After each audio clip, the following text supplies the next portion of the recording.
What's up, guys? Today we have another knife loaned in from my buddy Kyle Lamphere's YouTube channel, and I'll put a link down in the description. I've got a couple other of his knives here too, and I've just recently done a few, so we like to trade back and forth. He's local, so and we've been trading back and forth for a while, so very cool. Now, this is not a new knife. This is actually a discontinued knife. So, but I am not the guy who will typically review the knife the day it comes out. I don't keep up on it that well. Some I do, some I don't. It just depends. It's kind of hit and miss with me. There's a lot of other people that are following all the trends and are buying the knives the moment they come out so they can review them. That just isn't my... That's not the way I work. So, let's dive into this. This is a very cool knife. I wish the pocket clip was a little different, but we'll get to that. But this is the Freeman 451 button lock. Because it's a button lock, it has amazing action. And I guess I shouldn't say that. There's probably some button locks that are not completely just drop shut. This one, however, is. It runs on bearings, and it is just, if you're into the fidget thing, this is a fidget monster. So you can deploy it with the flipper tab. You can deploy it with a thumb flip. You can deploy it with a spidey flick.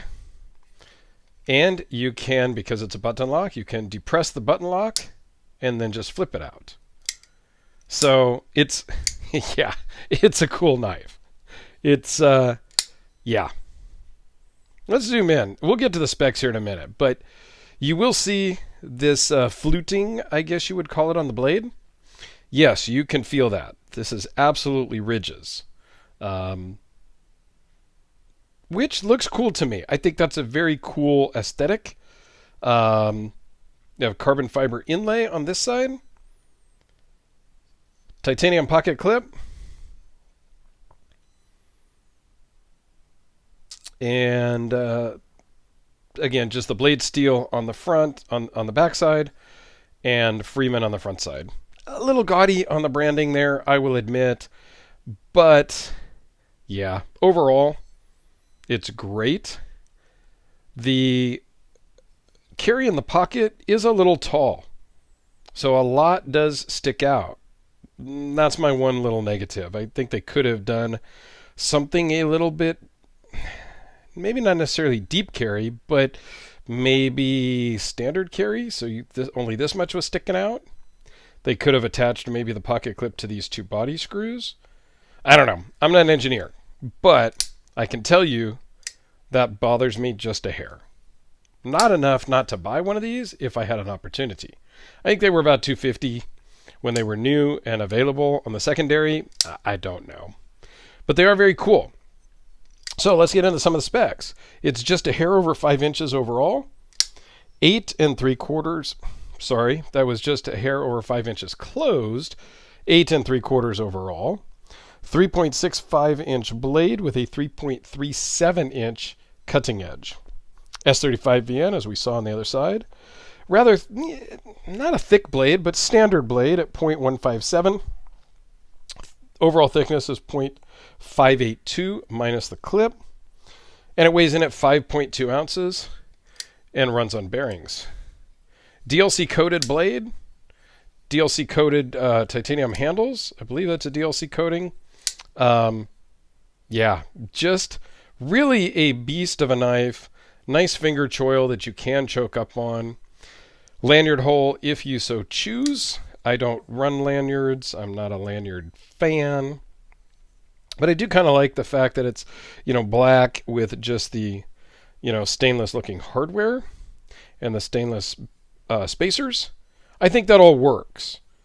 Would it be cooler to me if that was all blacked out?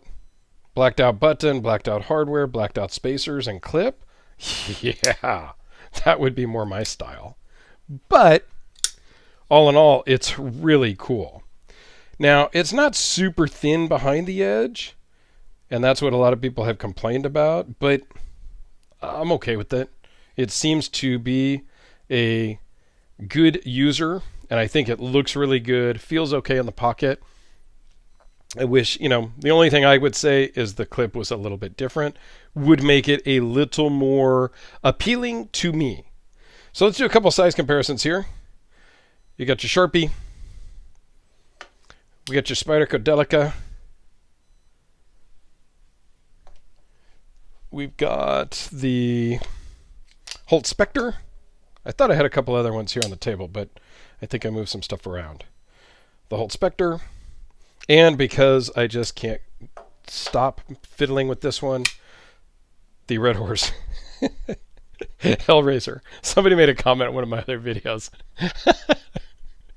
Said, you sure do like to show off that Hellraiser. Well, yes. Yes, I do. I have two of them.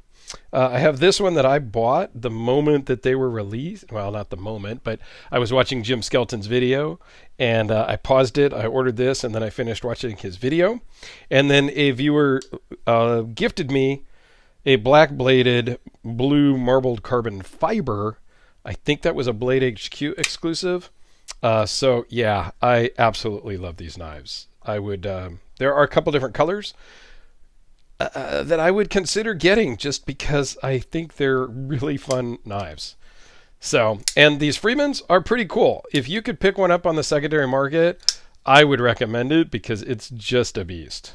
And it's super solid, total user. I mean, yeah, the DLC coating is going to last and survive really well on the blade.